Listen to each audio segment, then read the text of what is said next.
Il démarre.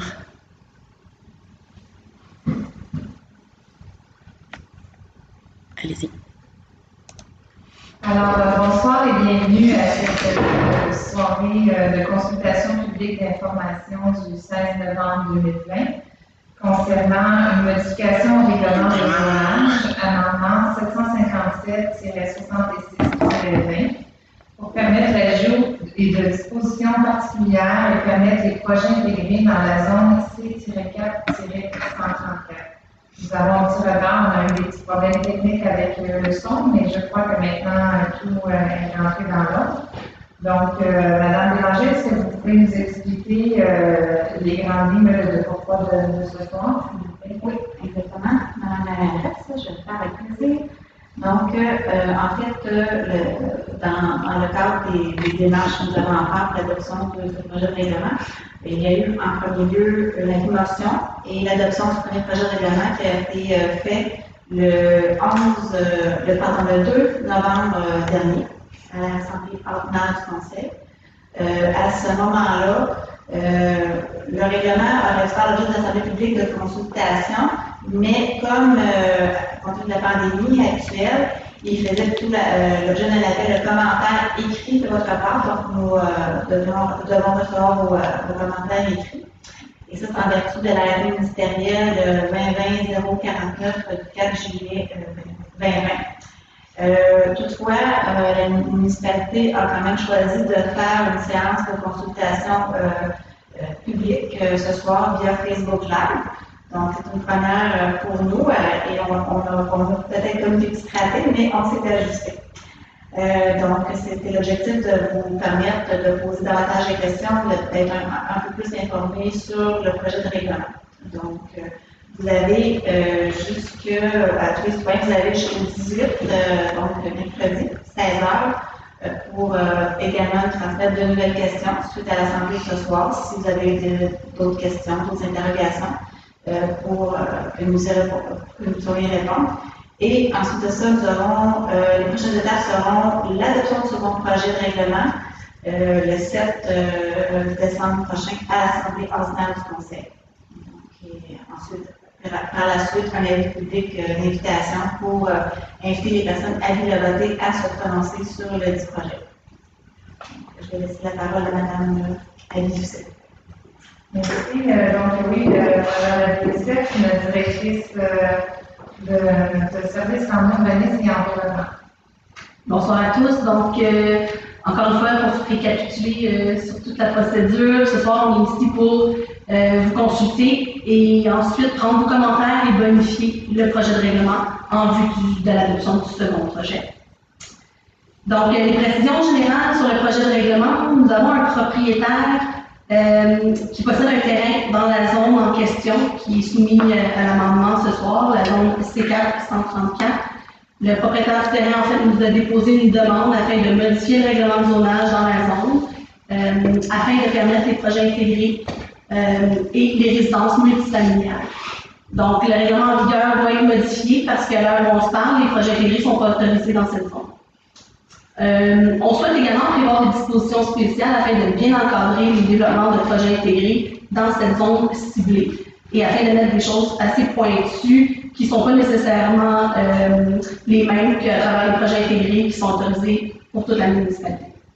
Le plan d'urbanisme prévoit la réalisation de projets intégrés pour des développements résidentiels de moyenne densité, donc de 4 à 6 logements par hectare, lorsque nous sommes à l'extérieur du périmètre urbain, comme c'est le cas pour la zone en question. Nous avons ici la zone d'intervention en jaune, c'est la zone C4-134. À titre indicatif, on peut se référer à l'Interclub qui est juste à côté, à gauche de la zone, qui n'en fait pas partie, mais c'est vraiment à titre indicatif pour que la population puisse se repérer. Donc, où on voit l'étoile bleue, c'est le terrain en question où le propriétaire souhaite réaliser un projet résidentiel. Actuellement, la réglementation en vigueur pour cette zone, au niveau de la grille des usages et des normes, vient permettre les résidences d'un seul logement. Donc, on retrouve dans cette zone-là des résidences unifamiliales principalement. Le règlement de zonage vient par contre également autoriser du commercial dit spécial de type C4. Dans ce type de commercial-là, on retrouve en grande partie tout ce qui est immobilier, mais de type pas résidentiel, je m'excuse, hôtelier, donc hôtel, motel, auberge, plusieurs dispositions au niveau d'acceptation d'usage tels que restaurant, bar, mais toujours à l'intérieur d'hôtel, motel, auberge, chambre de pension, etc. Donc, on ne retrouve pas l'usage de multifamilial qui est souhaité là, à travers le projet qui souhaite être réalisé dans le futur. Une autre des dispositions au niveau du bâtiment, c'est la largeur. Au niveau de la grille, actuellement, la largeur maximale d'un bâtiment est de 30 mètres. Pour les nombres de logements par bâtiment, le maximum autorisé est de 1 logement. Donc, ça va avec le fait que c'est du résidentiel de type R1, donc un seul logement autorisé à l'heure actuelle. Et la densité pour la zone, au niveau du logement à l'hectare, on parle de 4 maximum. Donc, ça, c'est bien les usages au niveau des grilles et des normes actuelles qui sont autorisées dans la zone. Sur la prochaine diapo, on peut voir les modifications qui sont demandées. En fait, au niveau des modifications demandées, on vient pas toucher à l'existant, on vient par contre ajouter une nouvelle colonne d'usage pour la zone en question. Cette nouvelle colonne d'usage vient permettre le multifamilial, donc 3 logements et plus, sans maximum. Cependant, c'est très important de spécifier que ça va être uniquement autorisé à travers les projets intégrés. Au niveau des bâtiments, la largeur peut aller jusqu'à 35 mètres maximum. Sinon, au niveau des logements par bâtiment, comme j'ai mentionné un petit peu plus tôt, il n'y a pas de maximum, parce qu'on va vraiment se baser sur la densité brute. Donc, la densité, lorsqu'on parle de projet intégré, on vient l'augmenter jusqu'à 6 logements à l'hectare, tel que prévu au plan d'urbanisme. Vous avez en rouge les encadrés au niveau des éléments qui sont modifiés par rapport à la grille actuelle de la zone. Donc, on vient vraiment cibler 4 nouveaux ou 5 nouveaux éléments là, en rouge qui diffèrent de la grille actuelle. Mais on parle bien d'une nouvelle colonne. On parle également d'ajout de dispositions particulières spécifiques à cette zone-ci pour des projets intégrés. Donc, lorsqu'on parle de projet intégré, le projet va devoir répondre à plusieurs normes distinctes pour le projet. Une des normes les plus importantes du projet se trouve à être celle où un maximum de 2 à 3 bâtiments est autorisé pour un projet intégré. Normalement, à travers la municipalité, lorsqu'on parle de projet intégré, le minimum requis de bâtiments est de 5. Donc, dans ce cas-ci, on vient dire que le maximum est de 3. Pour ce qui est de la densité brute maximale de 6 logements à l'hectare, c'est appliqué pour l'ensemble de la zone au niveau du calcul. La densité minimale en 2 bâtiments, c'est le standard qu'on retrouve habituellement. On parle, pour les projets intégrés, on parle de 15 mètres lorsqu'il y a des services d'utilité publique qui vont passer entre les bâtiments. S'il n'y en a pas, on se retrouve à 18 mètres. On vient également autoriser les stationnements souterrains en commun, donc un partage de stationnements souterrains en commun à travers les maximum 3 bâtiments qui pourraient être érigés sur un même terrain.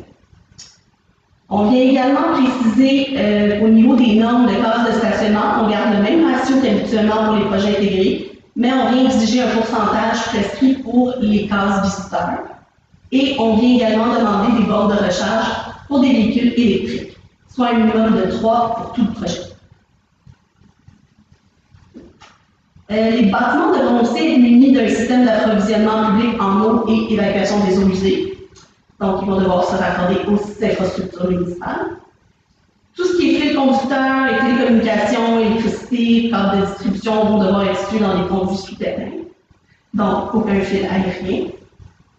On vient également mettre une norme au niveau de tout ce qui est la gestion des matières résiduelles à 3 voies. Donc, matières organiques, recyclables et déchets vont devoir être utilisés. Et on va favoriser en fait l'implantation de bacs semi-enfouis à chargement frontal. Ensuite, toutes les autres normes du règlement de zonage devront être appliquées. On voit ici la zone en question, c'est la zone C4-134 en jaune. Autour, vous voyez en bleu les différentes zones qu'on dit contiguës.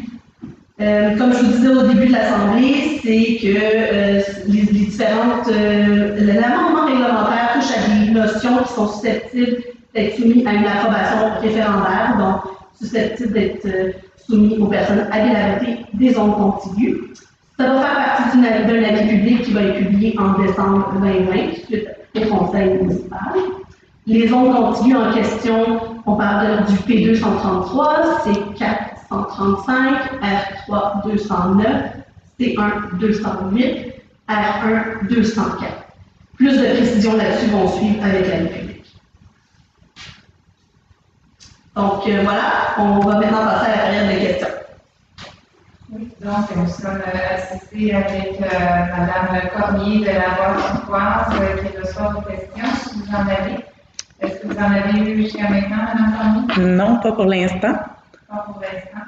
Donc, tel que spécifié en début de rencontre, nous sommes toujours disponibles à recevoir vos questions par écrit jusqu'à mercredi 16h. Donc, on vous invite à poser vos questions et ça va nous faire plaisir d'y faire. Donc, merci beaucoup et bonne fin de soirée à tous.